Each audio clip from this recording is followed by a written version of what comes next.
What is up, everybody? Hope you guys are doing well out there, wherever you are. Oh, and I noticed my camera angle's a little foobar today. Whatever. We're rolling with it. We're rocking with it. Because I started early. I got so excited that I'm going with like a slanty angle. But we'll figure it out next stream. Who the hell cares? We're on today. It's the Legal Mindset. We teach you to be your own judge. I'm back in town. Back in Bangkok. So it's good to be back here hanging out with all of you guys today.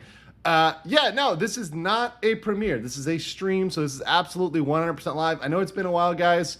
So today I decided to do it raw, do it live, hit on a bunch of topics. We're going to go through both of the motions to dismiss here. It's going to be great. It's going to be great.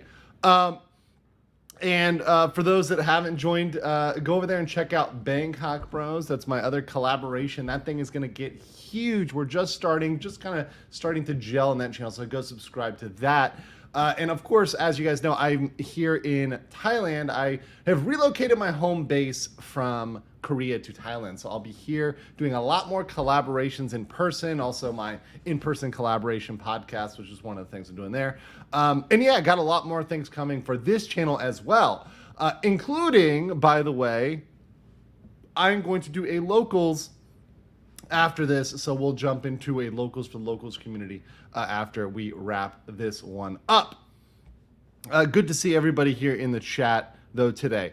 No Rumble today, but the next stream I do, there will be a Rumble, and obviously this will be uploaded to Rumble within 24 hours. So we're not live streaming on Rumble today, but that'll be hooked up in the near future.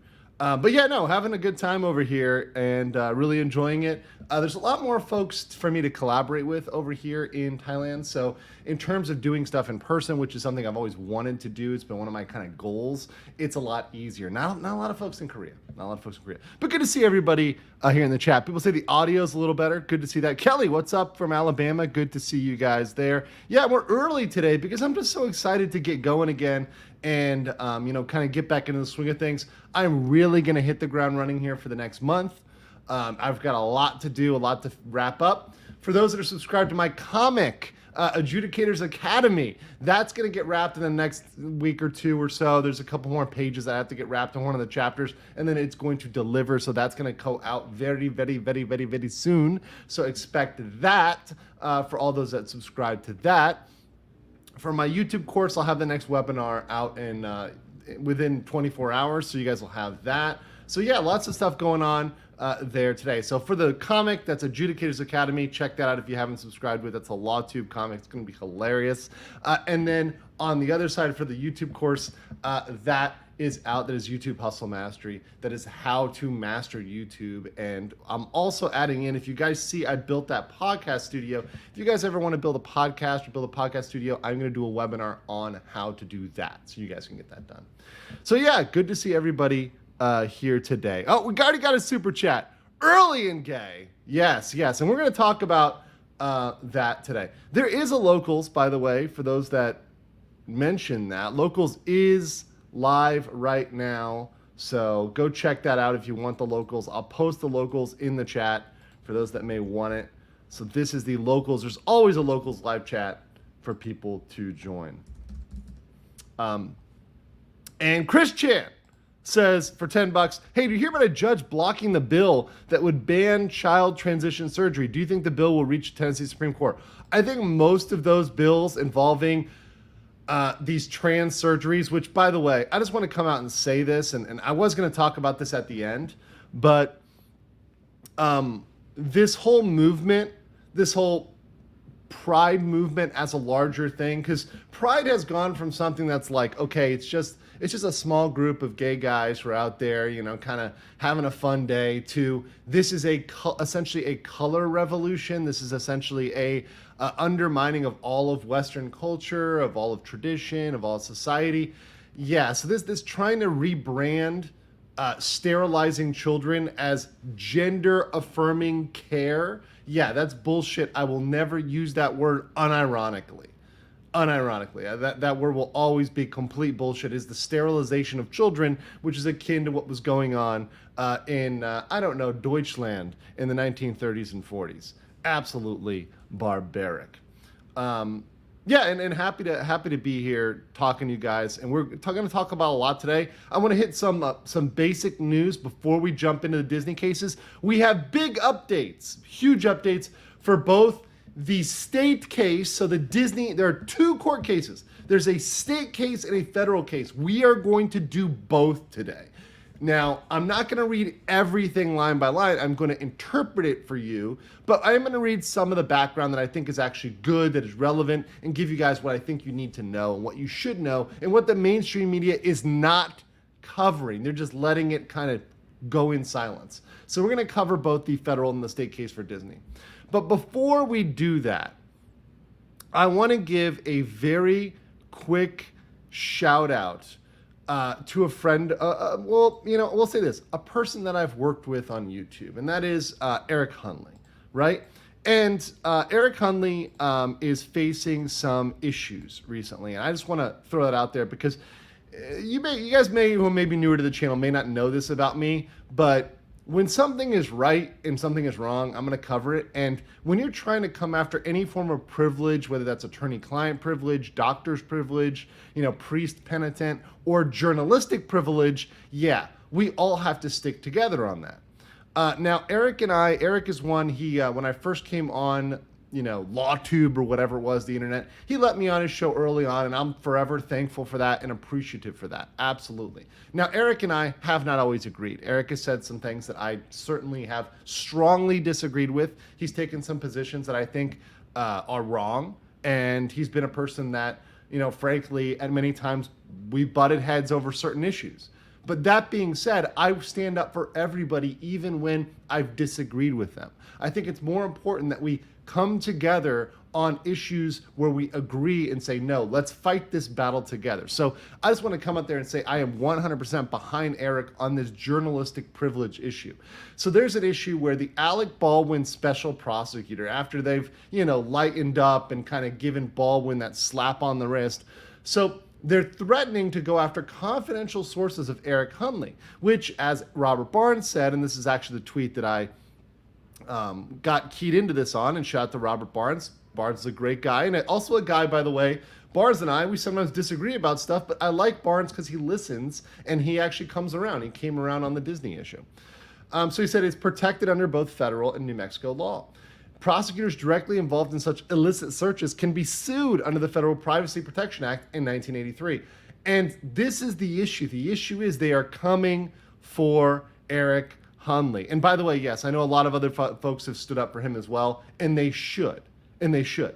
And I just want to play this clip, short clip here, of this guy with weird hair and Eric over here. Very, very short, just to give you guys some background, and then I'll give you guys some commentary on this. That's Albuquerque, New Mexico. I don't know anybody in Albuquerque, New Mexico. Voicemail. And they did not leave a voicemail, but they texted me and said, "This is Carrie Morrissey. I need to talk to you." Uh-huh. This is the special prosecutor contacting you directly saying, "I need to talk to you." Yes. Okay. So intermediary's out now. It is a special prosecutor. Now, Eric, you had been covering this thoroughly throughout. And you may, whether or not, I think you would qualify as a journalist, but you're journalizing. Okay, so Viva is not, and to be clear, like, I love Viva, but he's not an American lawyer and he doesn't understand some of this sometimes. So that being said, he is a journalist. The bar for being a journalist is absolutely, I'm not saying it's nowhere, but it's pretty low, right? If he's covering this and there's a pecuniary gain, there's a financial gain, he's protecting a confidential source, he's a journalist. You don't need a press badge. You don't need to work for ABC, NBC. It doesn't need to be a huge news organization. Whether you're working for a mom and pop news shop or whether you're working for the largest news agency in the world, whatever, you can be a journalist if that is what you are doing. And that is certainly what he does. In fact, look at what his emblem is. It's been there forever. Laid Back News. The name of his channel is Laid Back News. News. Yeah, that's a journalist there. So just to be very clear, definitely covered. And look, a lot of people would be covered by this. It's not a huge threshold, but it's not supposed to be. The intent here is that you're covering up your journalistic sources, as part of a journalistic endeavor, right? To go out there and make money. If you guys are making money on it, then there. And yes, Don, I do agree. David does desperately need a haircut. That's absolutely true. Oh, and yeah, so we'll get to that. So journalism, if it's not a vocation, it's an action. You're covering this. You're talking with people about the stories, and you have some sources that most other people don't have, and I would say many and virtually nobody has.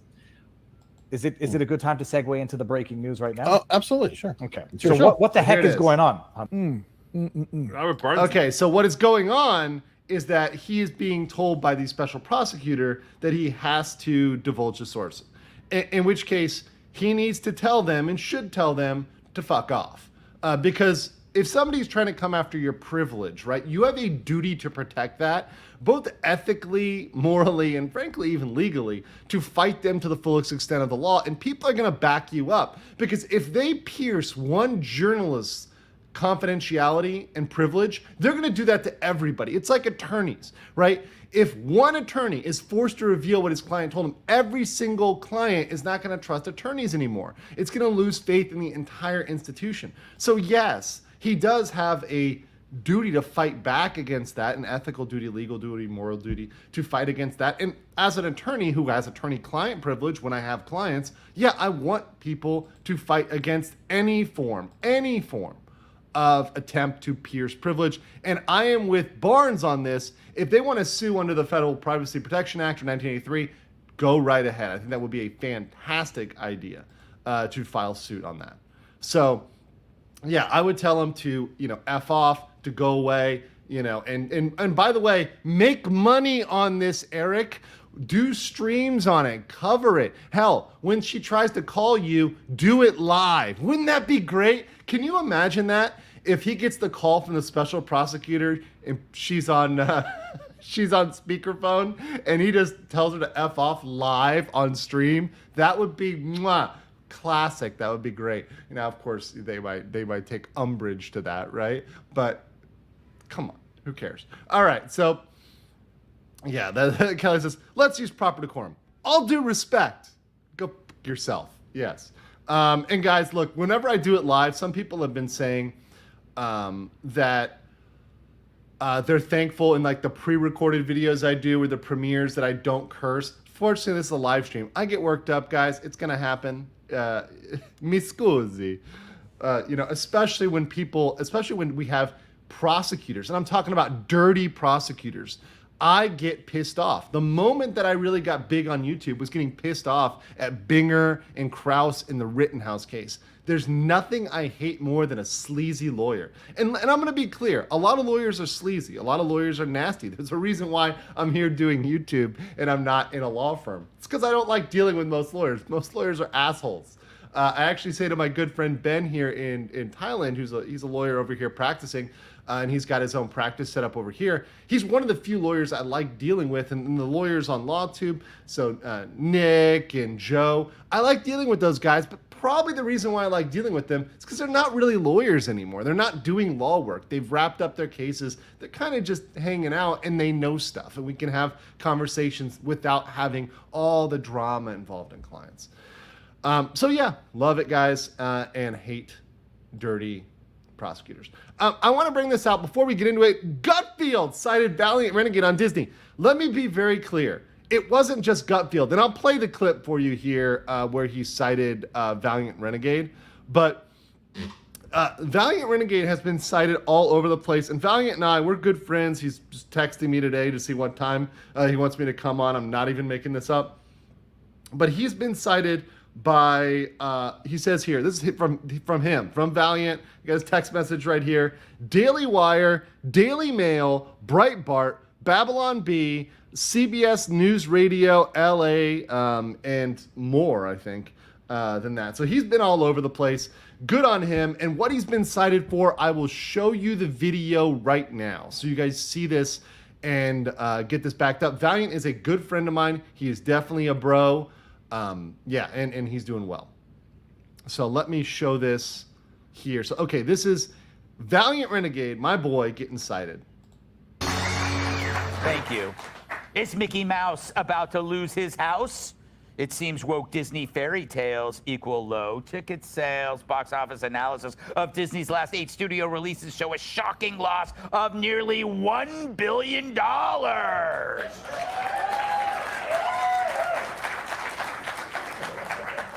That's almost a lawsuit.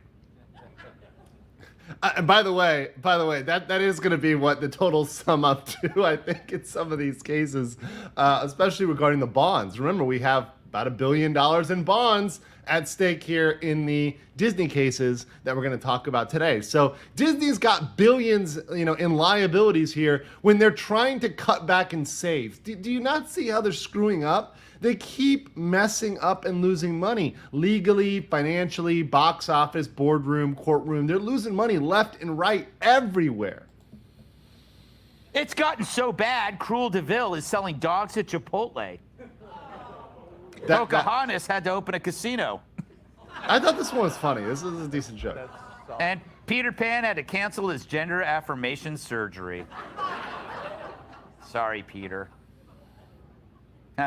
That's according to a number crunch by prominent YouTuber Valiant Renegade, who argues that many of Disney's recent so-called hits barely broke even or flat out tanked. Okay, there we go. Valiant Renegade getting a straight up call out, so I do love it. A lot of dad jokes there. I'm not a huge Fox watcher or a gut feel watcher or whatever else, but it's always good to see my boy get recognition anywhere.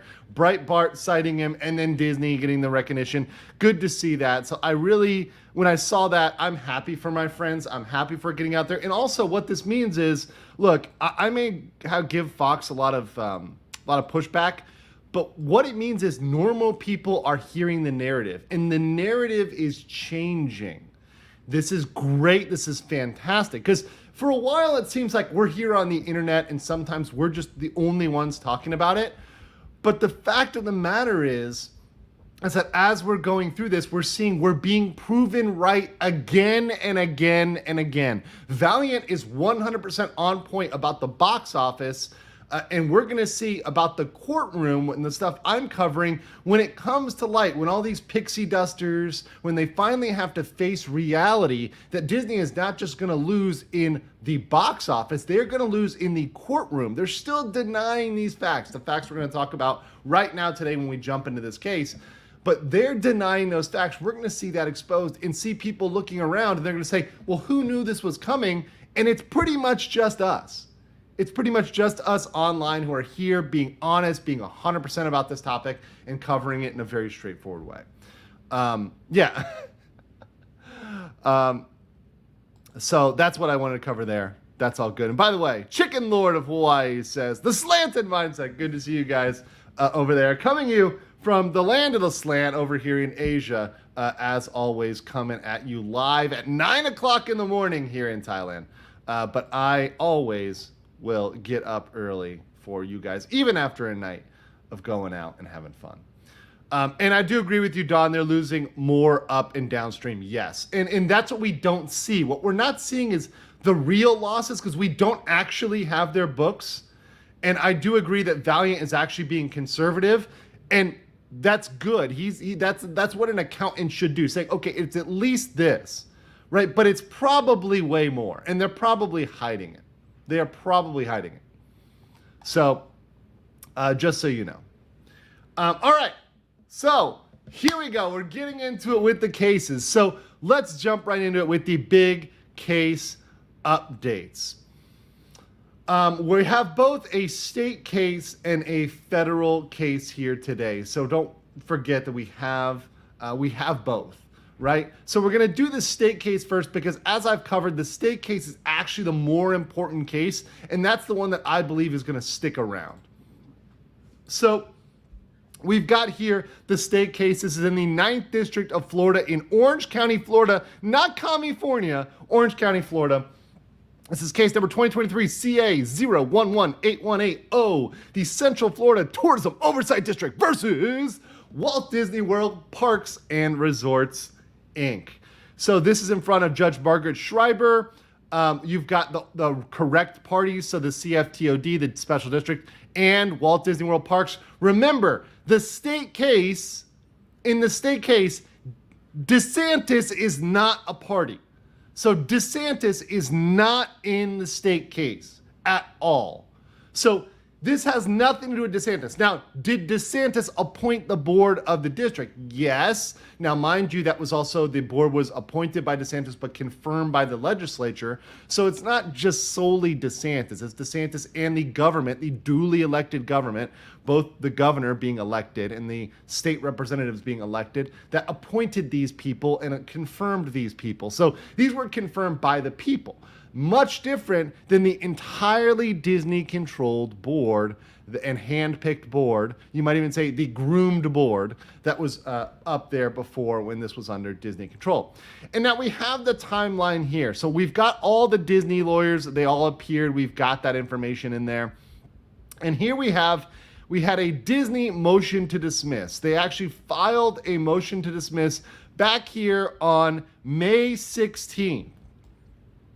So on the 20th of June, we have a response. This is an amended response, which I've yet to go through in opposition to Disney's attempt to dismiss this. So this is going to be the district, i.e. the new special district, fighting against Disney. So I'm giving you these points, and we're going to summarize what the arguments are. So Disney was arguing, essentially, to give you a summary of what Disney wanted. Disney wants to dismiss the state case. So Disney wants the federal case. The CFTOD wants the state case to stick around. So both parties, right, want to dismiss the other case. So these two cases, DeSantis and the district, they want it just to be the state case. And by the way, if you're asking me my legal opinion as a Florida lawyer, this is quintessential Florida law. So I agree with the CFTOD and with DeSantis that this is properly in state court, not federal court. This is a state law issue. So I do agree with the CFTOD. I do agree with DeSantis in summary. But I just want to make that very clear on who wants what. I know it can get a little confusing sometimes. So Disney said, hey, this state case, it's moot because we have this federal case. And also because the state legislature already voided our developer agreements. They found them void ab initio, which means as if they never existed. So the state case is moot. Well, the states come back and the CFTODs come back and said, that's not the case. They are not moot. Oh, and by the way, Don, I'm happy to collaborate with whoever. So let them know I am always happy to collaborate with whatever, especially a hottie. I mean, always down for that. I mean, if you want to see that, we're gonna have a lot of hotties on Bangkok Bros. You guys should subscribe to that as we make that channel more and more fun every day. But anyways, so these guys in this case are saying that that Disney is saying that the state case is moot. So let's see the response here, and this is the response of the district of the state, which is, this case is not moot and a stay is not proper. So a stay would pause the state case. So they're saying, yep, that's not okay, not proper. Why? Well, here's why. And this quote is perfect. Disney's motion is classic Imagineering. Inviting the court to believe that reality is whatever Disney dreams up. I love that. Disney first tells the court that Senate Bill 1604 is a valid law that moots Disney's claims, but then makes the argument that Disney must hope this court will ignore Disney's claim in federal court that 1604 is unconstitutional. This is what I've been saying all the time. Disney is literally pretending that the state court can't read. Disney thinks that people and judges are mentally challenged, that they are unable to read anything that Disney does not put in writing. This, to me, is the most jarring thing. Now, I will say this. Maybe Disney's fans are missing something upstairs. Maybe they've snorted enough pixie dust that there's a hole in their cranium. But in Disney's federal case, they are still have not amended their complaints. They are still trying to fight these laws, which they say are unconstitutional. So if they're trying to fight those laws in a lawsuit, well, it can't be moot. You don't fight something that's moot. You just give up that issue. You concede that issue. So this, I think, is just a killer fact here. Absolutely killer. By the way, welcome, Brandon the Anime Guy. I'm going to be on your channel and talk about isekai very shortly in the future. So appreciate that. Welcome once again. Welcome to the BLM, the Base Legal Mindset, the best membership community out there. And for those that aren't members, get on the Base Legal Mindset. Great membership community and a lot of members exclusive content coming. And Jameson said, I despise Ron, but he is right here. Law's law. And thank you for that, Jameson, because here's the thing. You can think somebody is an asshole. You can disagree with somebody. In fact, that's what I said about Eric Hunley earlier, right? I may disagree with Eric on things. There's takes that Eric has had that I think are 100% wrong and that he is wrong about. But the law is the law. And when I talked about journalistic privilege, he's covered by that, regardless of whatever bad takes he's had. Ron DeSantis, you may disagree with him on a lot of things. You may think his presidential run is horrible, that he's put up there by whoever, that you don't like who he associates with. That's fine. But he's correct under the law here. And we just got to call it correctly. That's the difference between people who are deranged and not. People who are thinking in a sane way and say, look, this is correct under the law. It's just like due process. Someone can be a bad person, but they can still be correct because they need to be given the right process, procedure, everything else. There's a system here. And we've got to follow these systems. And Brandon also says, daily reminder to Doug Fisney. Appreciate that. Raw is raw. That's very true. Yeah, the law is a law. As long as the law is constitutional, we should abide by it. Yeah, there's no two-tier system. There's no two-tier justice. So let me go here. In reality, the district suits is a live controversy whose resolution will have an actual effect on the federal action because, and here we go, guys, this is what I have been saying the entire time. Let me read this. This is what Disney's lawyers, this is what a Supreme Court justice in Florida is agreeing with me on. If Disney's contracts are void, nearly all of Disney's claims in the federal case disappear. I have been saying this since Jump Street, since day one. And I am glad, by the way, that they are listening to my argument. And I know some people, they were in the comments like, Andrew, they're not actually listening to you. Actually, no. We have confirmed that they are forwarding over our videos, Valiant Renegades videos, WW Pro videos, my videos, over on this topic, especially the legal comments. They're watching. They're listening. They're forwarding these over. So yes, they've heard the arguments and they've incorporated them now. This is beautiful. I love to see this. This is the correct argument here. And nobody in the mainstream media is making this. None of the pixie dusters understand this. That if Disney's contracts and the state case are void, their federal case is gone. They got nothing. They got nothing. They will be automatically dismissed from court.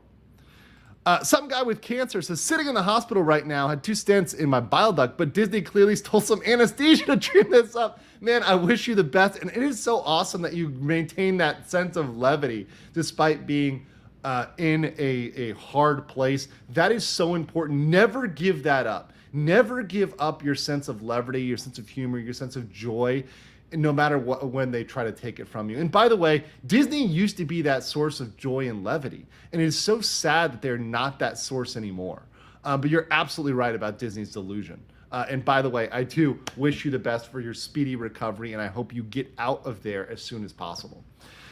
Paulo, welcome to the replay game, the RPG as a member. Appreciate you, Paulo Fieri. Appreciate you here very much. 2012 Jameson says Disney has a lot of DTPA, the Deceptive Practices Trade Act. They have a lot of issues. Yes, they certainly do. In terms of advertising, what they've advertised, what they haven't followed through on, what they've said, I think they've got a whole host of legal issues. I completely agree with you on that. Disney then tells the courts, to continue with this, that this case in favor of Disney's federal case in Tallahassee. So they want the case to be heard in a different court other than Orlando, or Orange County rather, where Disney World exists. So Disney wants this case to be removed from where it should actually be tried, which is locally in the place where Disney is located. That is where it should be, in a state court.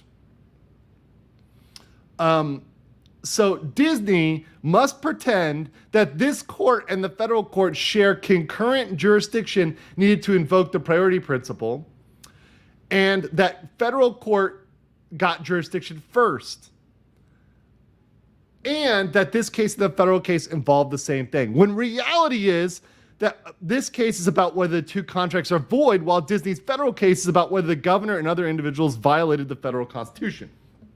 Two different things. And this thing, particularly this last thing, this pretending the state and federal case are the same thing, like, oh, it's a suit and a countersuit. Guys, honestly, when people use countersuit, that's not really right. The state case is not a countersuit. A countersuit, to explain to you, is when you have a lawsuit. Let's say it's for like a car accident. And let's say there's multiple parties. Let's say there's like 5 cars involved. So I sue Don Baca, because it's in the car accident is me, Don Baca, and Danielle. It's all the mods, you know, they all got in a big car accident. So I sue Don Baca. Don Baca countersues me and Danielle. And then Danielle sues Don Baca and me. We're all suing each other. That's a countersuit because it's all about the same car accident. This is like not just car accidents, not one car accident. This is like they're comparing the Ocean Gate implosion to the Challenger shuttle in a different decade. This is so different. It's apples and oranges. It's completely different. The question is completely different. And of course, the federal question, the constitutional question, is a ridiculous question, but they're entirely different. One is state law pertaining to special districts and local government. The other one is, does this violate free speech? And by the way, the free speech claim is the only one that would even sort of be around after the state case is decided, but it would be promptly dismissed because it's a ridiculous argument. It's a ridiculous argument. So let's get a little bit of this background before I get into some of the legal arguments they drop here and summarize them. I'm going to summarize legal arguments, but I want to give you the background because this is actually really good background. Here it is. For relevant background, for 55 years, Disney enjoyed a privilege no business in Florida has enjoyed: the ability to handpick its own local government with powers rivaling the county or city and wield those powers as Disney saw fit. To be clear, there are other special districts that are picked by landowners. However, most of those are multiple landowners, not a single landowner. That's a big difference. For example, Bonnet Creek, a district I represented that is right next to Disney, that is 100% controlled by landowners, okay? 100%. Bonnet Creek is 100% controlled by landowners. If you guys have ever been there, the Wyndham, the Waldorf, you got the JW. All of these landowners have a different representative on the board, and they all have a say. So all of these people on the board, they represent different people, and they come together for their shared interest in, hey, we want to make the common area look good. We want to make the roads look good. We want to take care of this conservation land. They do it together as a team.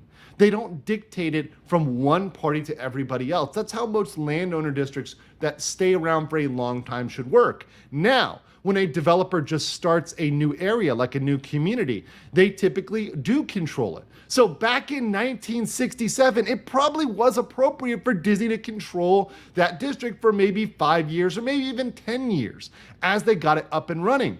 But remember, they promised Epcot, they promised the city. So the thought was the citizens of the city would eventually take over. At least that's what the legislator thought. Turns out that city never happened, for better or for worse. Some people say it's a good thing it never happened. I'm willing to entertain that. But that being said, they never followed through on that promise. So Disney got to keep these unchecked powers, nuclear power plant, airport, no regulations that were actually enforced against them. The fire code, the building code was never enforced against them. They're exempt from taxation. They're exempt from regulation by the city and county. Nobody else has that. No other special districts has that. And somebody asked, are special districts a Florida thing? There are other states that have them, but Florida has the most. And this is why I specialized in it, because it was a special Florida thing. And even though they do sort of exist, the laws are different. Florida laws are very specific to Florida. They're not federal. They are a state thing. Jameson said, technically it's issue preclusion. Yeah, it is issue in terms of the contract. So in terms of the contracts, the state case has to be decided first. Because like they said, in terms of issue preclusion, and this is correct, we need to first determine whether or not the contracts are valid, because that's why Disney is suing. That's one of the grounds they're suing on 4 out of 5 of their claims. They're suing based on those contracts. So we've got to decide whether those contracts are valid. That's a state case thing. So if anything, it just proves the state's point. Georgia P says, what is the worst case scenario for Disney with these suits and how do you think it will end? I'm going to bring this up, Georgia Peach. I see you. Senpai notices you. I will answer this at the end. So I will bring this back up and answer it at the end. But I do appreciate you there and appreciate your chats today and appreciate you guys getting it kicked off again in the right way as I jump back on here live. And if you guys enjoy me doing this live, please drop a L in the chat or a rat for Disney. Sierra Tan says, enjoy your videos and recent live stream you did on Illegal Mindset. Thank you so much. By the way, Illegal Mindset, I'm going to be putting a lot of my dating content over there. I do a stream called Pimpcast sometimes with my good friend Drexel. That's going to go on Illegal Mindset going on forward. Also, a lot of like any off-topic stuff that's going on Illegal Mindset. So sort of my split for my channels is Legal Mindset is going to be legal. It's going to stick to legal news topics.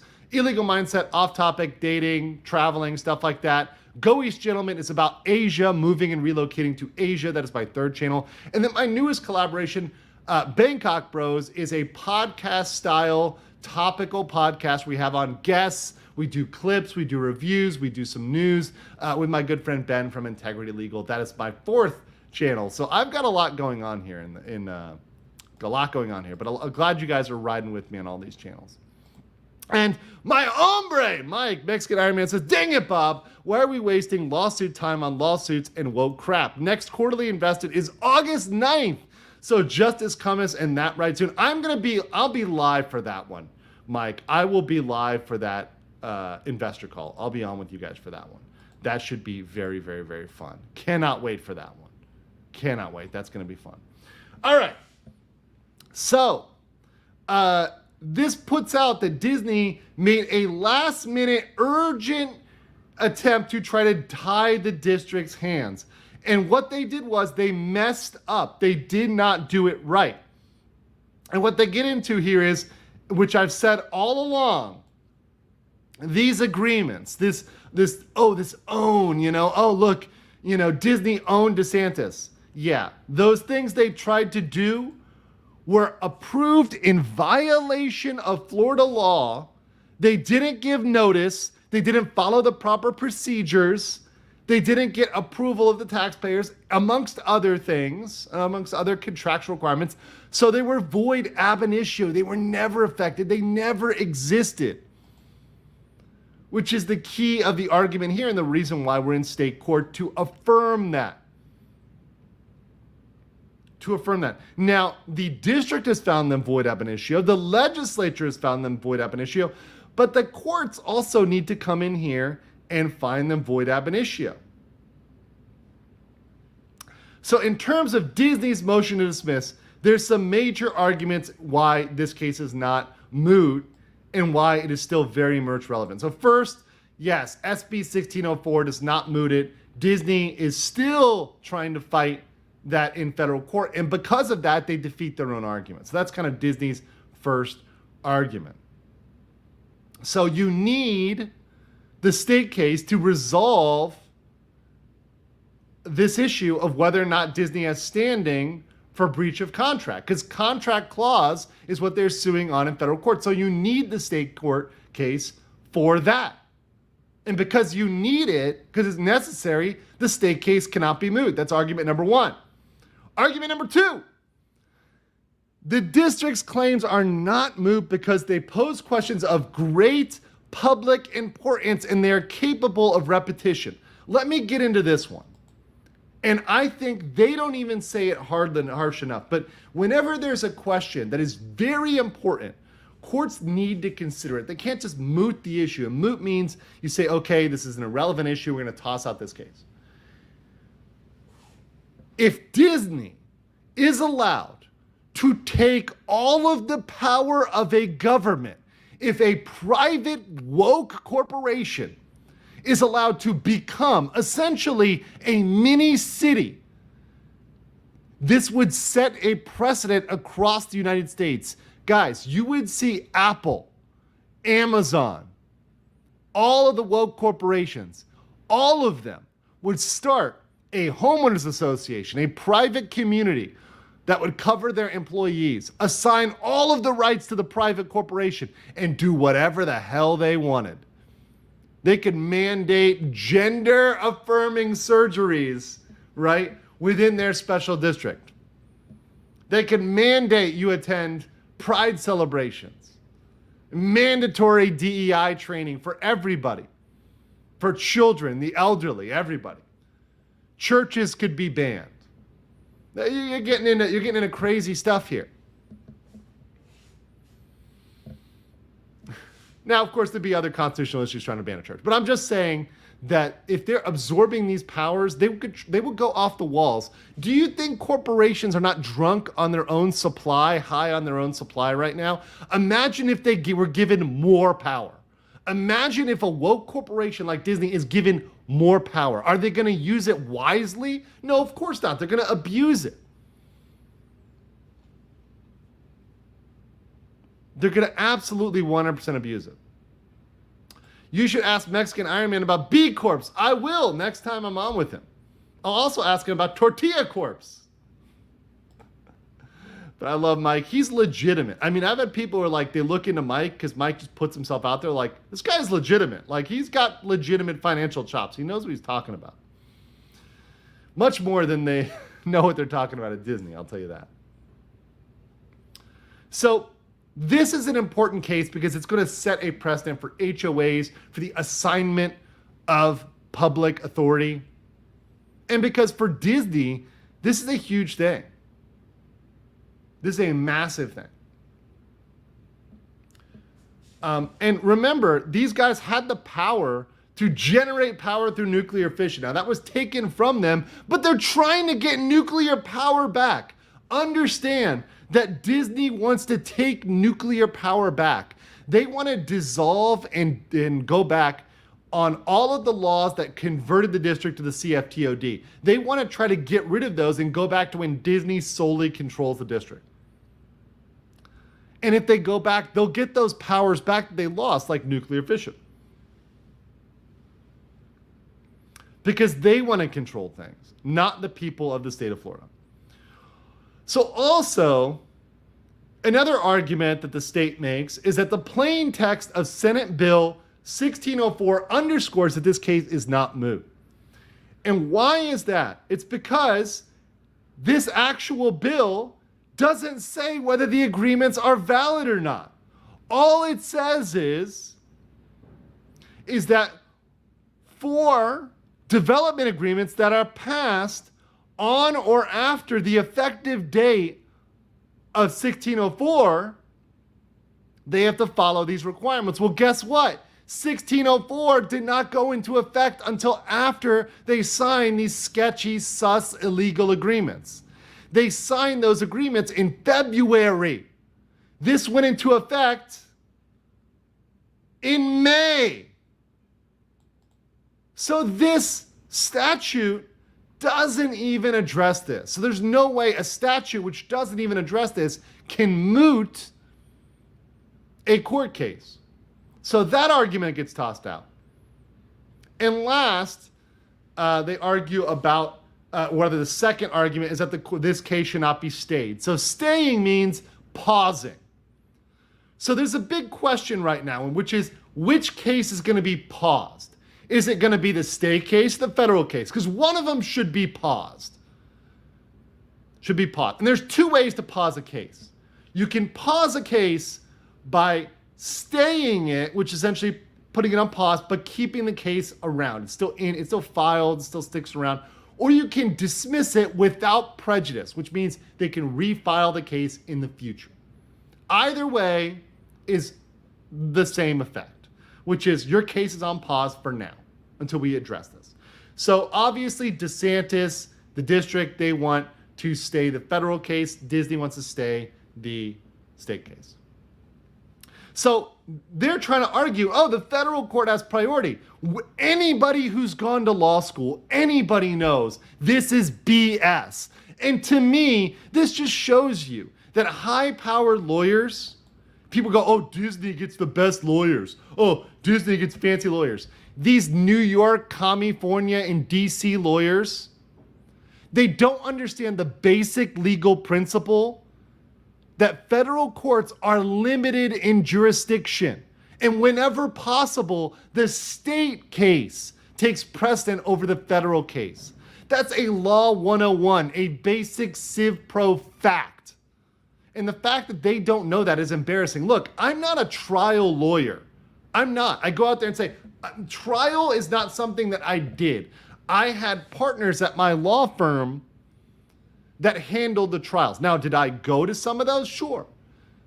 Did I go to court sometimes? Sure. But I wasn't the lead on any of those cases. Now, what I'm a master of is special districts and local government law. So I know that. But even I, with my law school education, with my just knowing basics 101 and being a lawyer, you know that the state case takes federal precedent over the federal government. It's not a hard thing to do.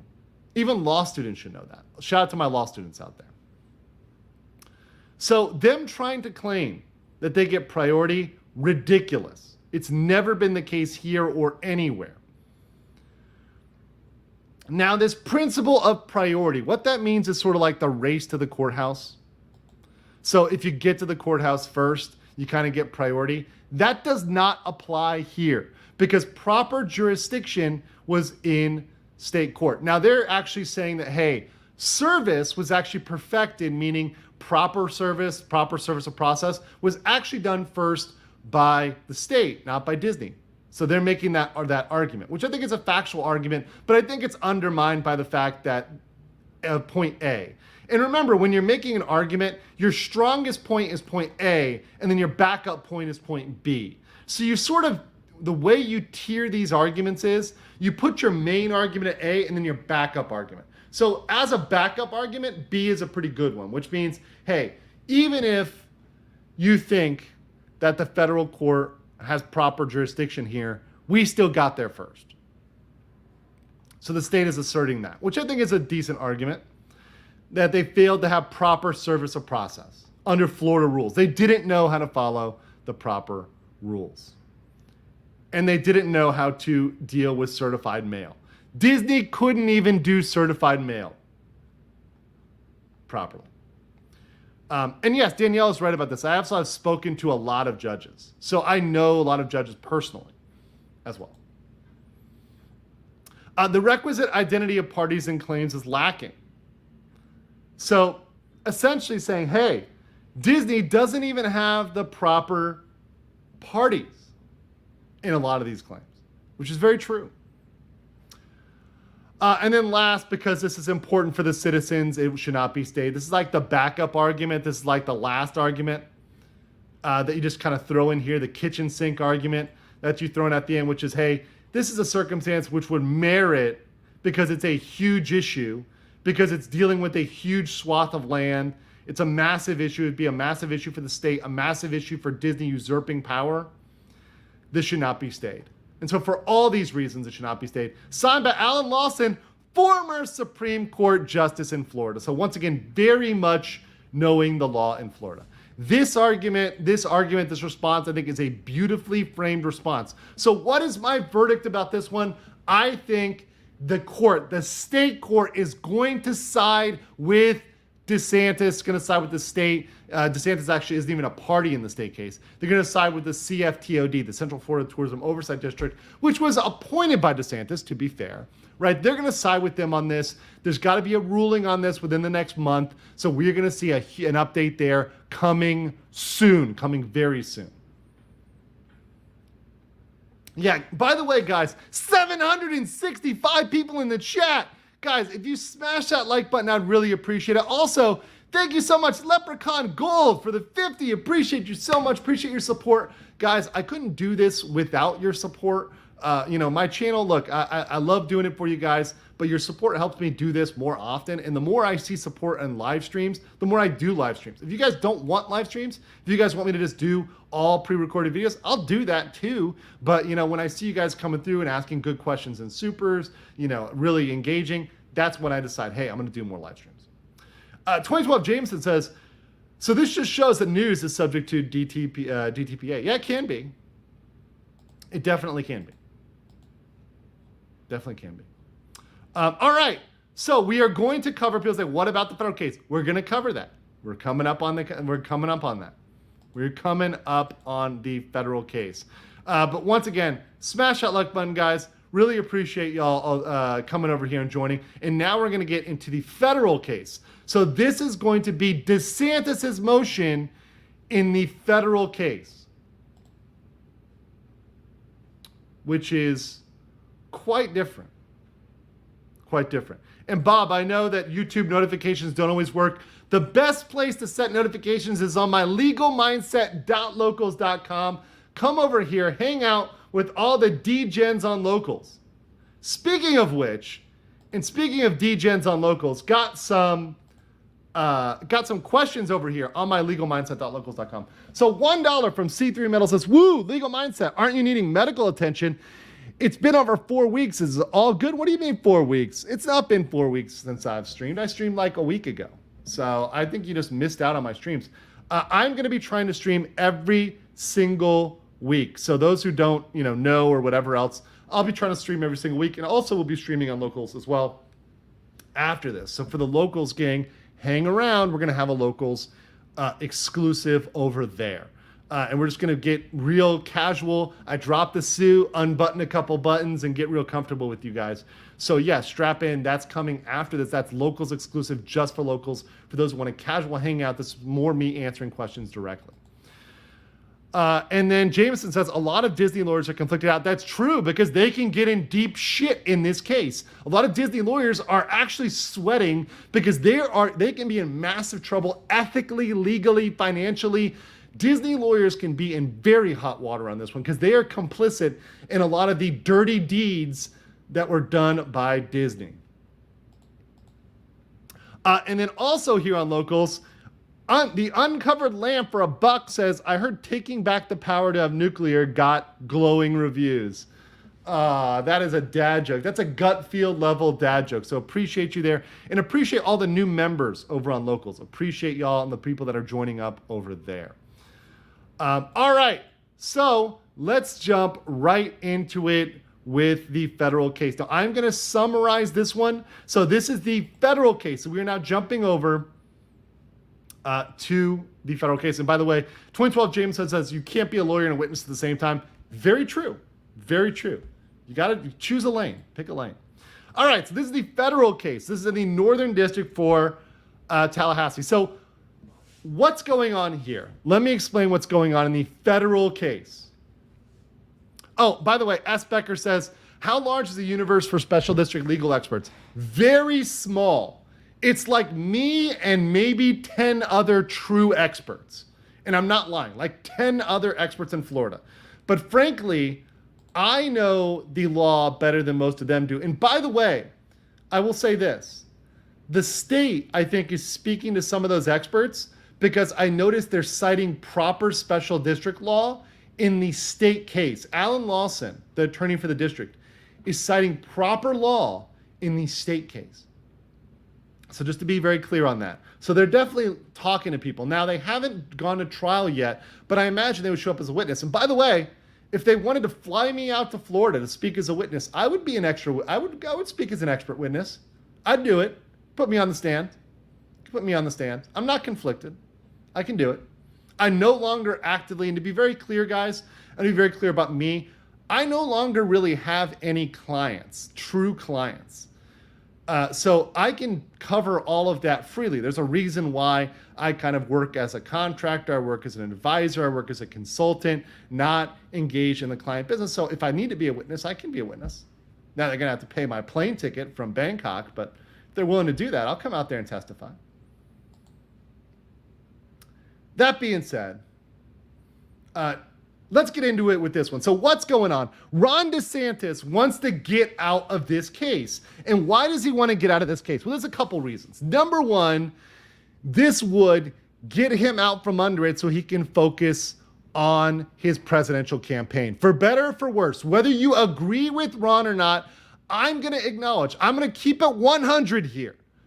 Ron definitely doesn't want this distraction. He wants to get out of this and make this, a thing that he can ignore and go on and do his thing. Let's just put it out there, right? That's a fact. We'll just address it. But more than that, under the law, Ron DeSantis is not a proper party here. The reason why Disney did this was to drag him through the mud and distract him and to make it a big ticket item. Disney versus DeSantis sounds sexier than Disney versus the Central Florida Tourism Oversight District. It just doesn't sound as sexy. So, yeah. And by the way, Eric, I do agree with you on this. They are watching. And I think they are writing down these arguments. That's not me saying it. That's people I know that are communicating. No, indeed, they are listening. They're watching. So, in this case, Ron DeSantis is trying to get out of it. This is the federal case. So, they go over some background here. We've done this background. I've gone deep on this background. If you guys want to check out my timeline videos, I go deep on the background up to 1967, the sweetheart deal between Disney and Florida, back in the day when there was a lot of grease being passed around, if you know what I'm talking about. But DeSantis is absolutely right. The districts are typically very limited in power. However, RCID was not. It did have carte blanche to govern itself. Disney set the taxes, Disney set the codes, Disney set the land development, and Disney dealt with enforcement. And they also had some special powers. The airport, the nuclear plant, an eminent domain outside of its borders without legislative approval. This is the insane thing. Almost every other district can only exercise eminent domain within their borders. So the special district has borders, and they can eminent domain, i.e. take property within their borders, just like a city or a county. But to do it outside their borders was actually insane. That was an unprecedented power in Florida.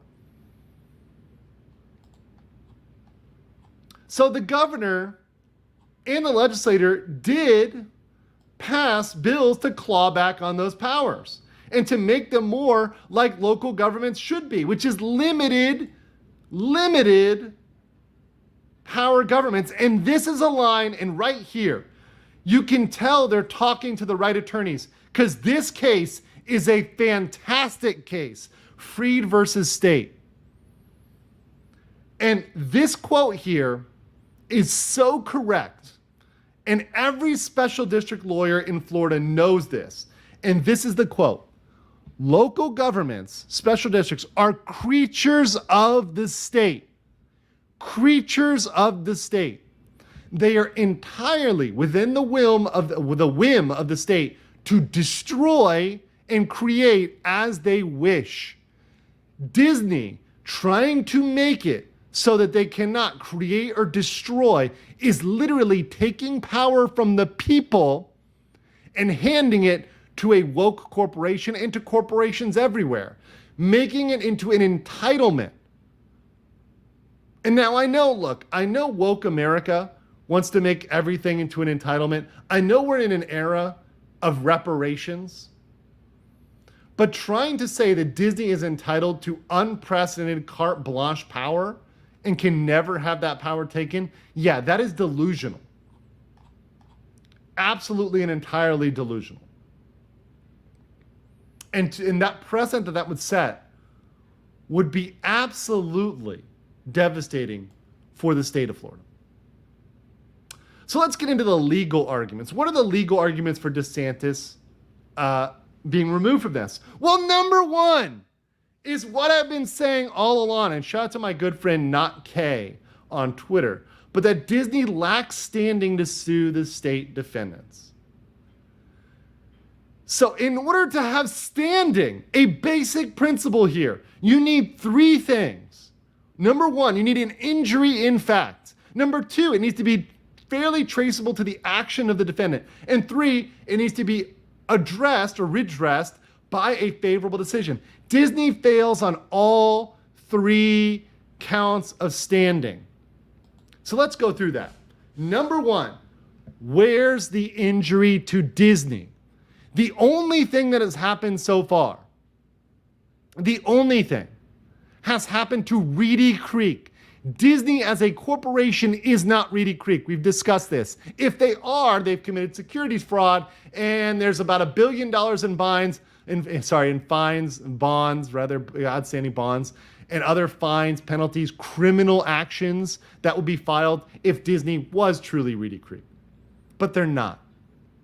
That being said, what has Disney lost? Well, they're arguing they lost these contracts, which have been voided.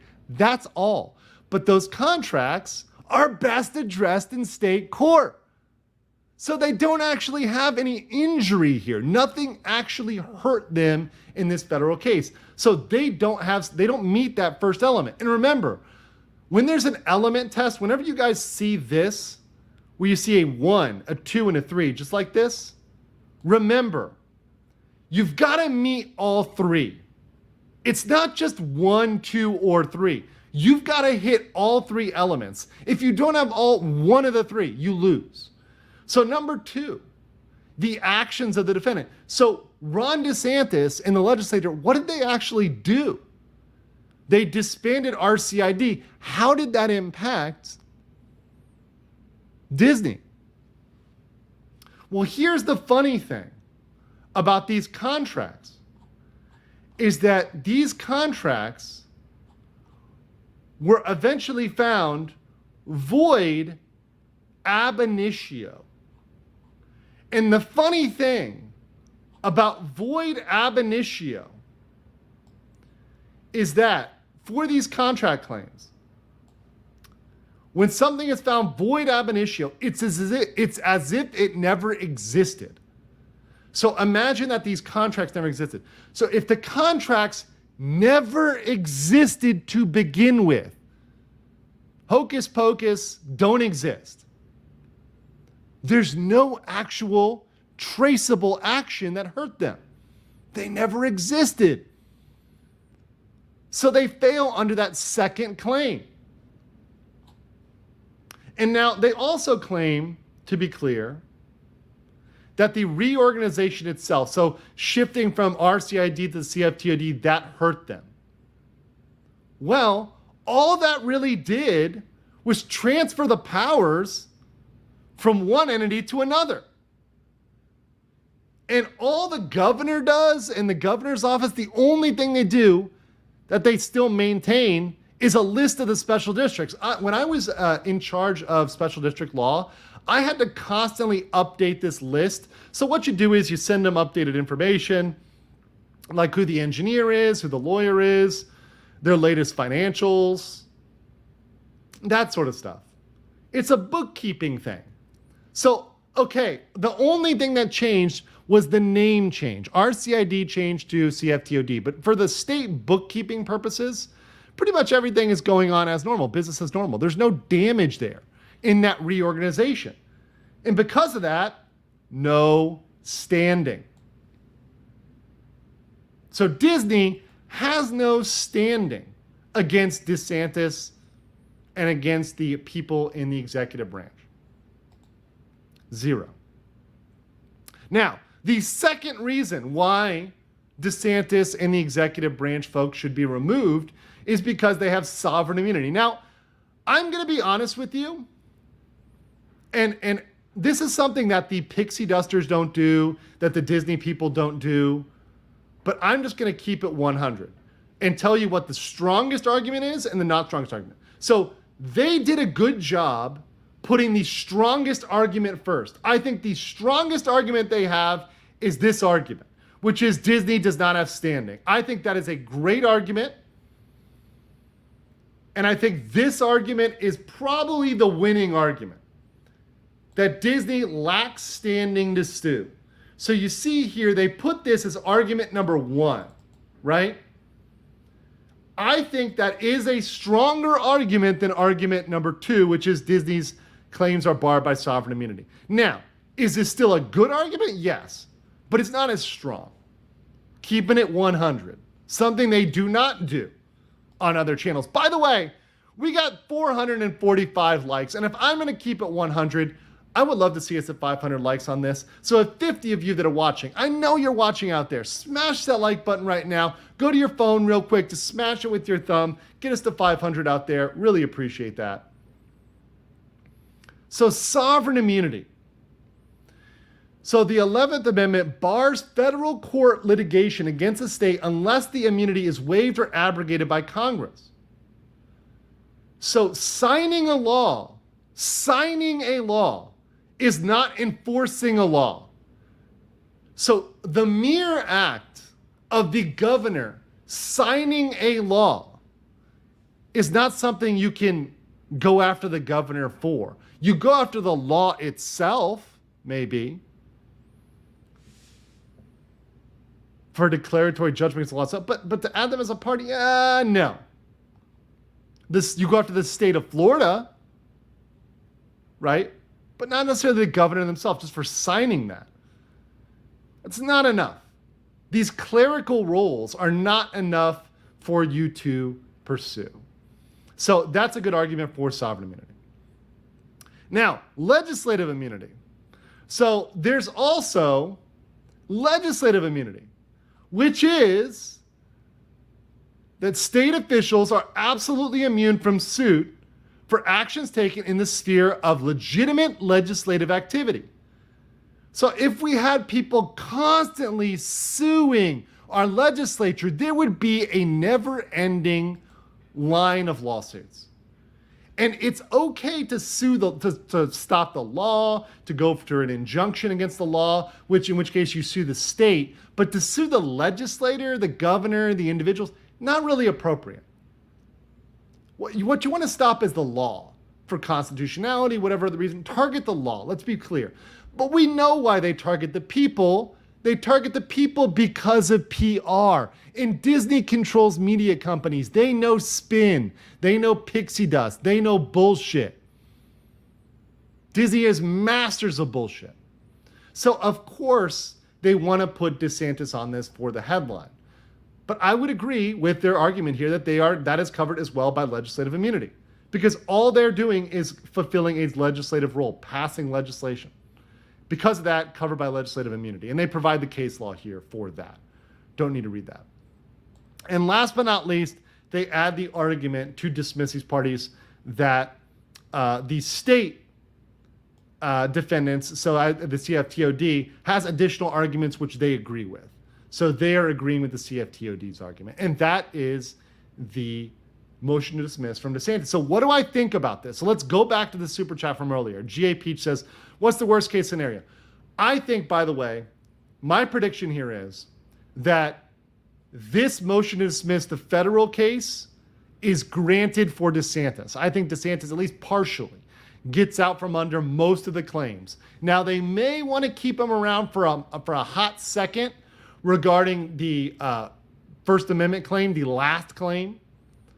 But that's only for a second before they stay the case or dismiss it with prejudice. So I think that it's looking good for DeSantis in federal court, and that motion is looking pretty good. It's pretty good on the merits. They've got a new judge, Trump appointee, someone who will handle it more fairly, And I'm not saying, by the way, it's a Trump appointee. They may be biased against DeSantis, right? So don't count them in here. But what's the worst case scenario for Disney? So right now in court, here's the worst case scenario for Disney. Disney gets completely blown out of federal court. They get locked down in state court. And even worse, here's the real worst scenario. They lose in the upcoming election. These cases are still going, and they're investigated by the federal government by whatever Republican administration. Whether that's Trump, DeSantis, whatever, they launched an investigation into Disney, and they are absolutely nailed for securities fraud. That's the worst case for Disney. That is a nightmare for Disney. They have their chief counsel arrested. They have all those officials that signed documents saying Disney was separate from Reedy Creek, arrested, locked up, thrown in jail, fined. That is the worst case. $1 billion in bonds is called.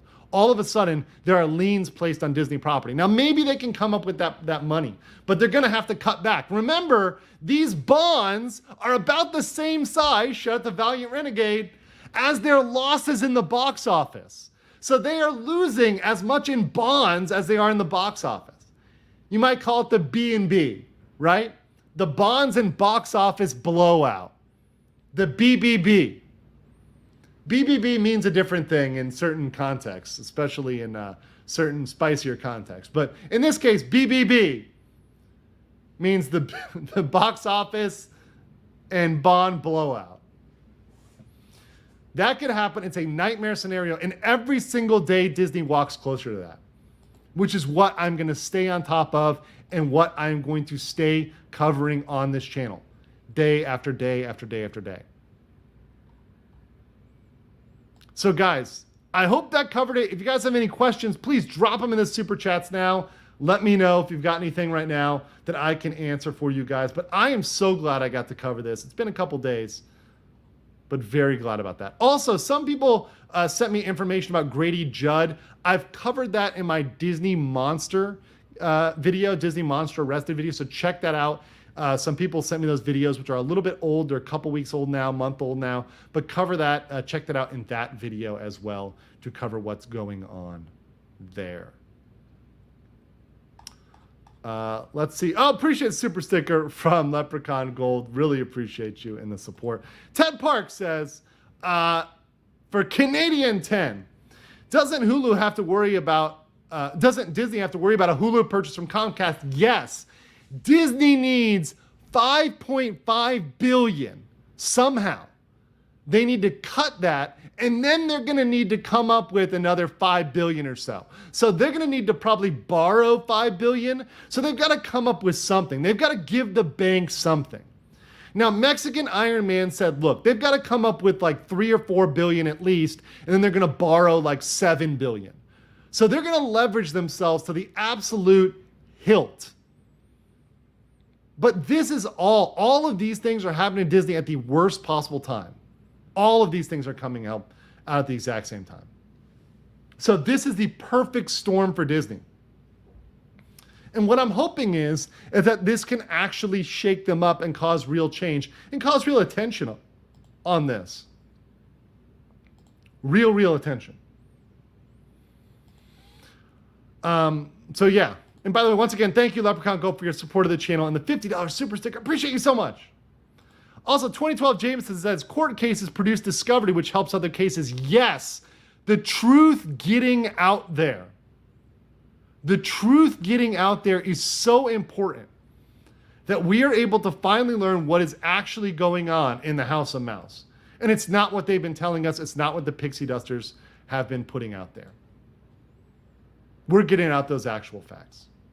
And that's what we're going to continue to do on my channel, on other channels like myself, Valiant Renegade, WW Pro. By the way, I will be on WW Pro's channel soon. I'm recording something with him soon, as well as Valiant Renegade. So look forward to me being on both of those channels with my homeboys, including with my homeboy backstage, Mexican Iron Man, talking about all the best tacos and tequila. But what I think is for now, guys, I think we got everything in there. So thank you for joining me. I'm heading over to Locals, legalmindset.locals.com for a live. So we're going to do a live there. It's going to be more casual, hanging out, talking, more off the cuff. So head over there if you want a casual conversation. I will see you guys later. Take care. Have a wonderful day. Stay based.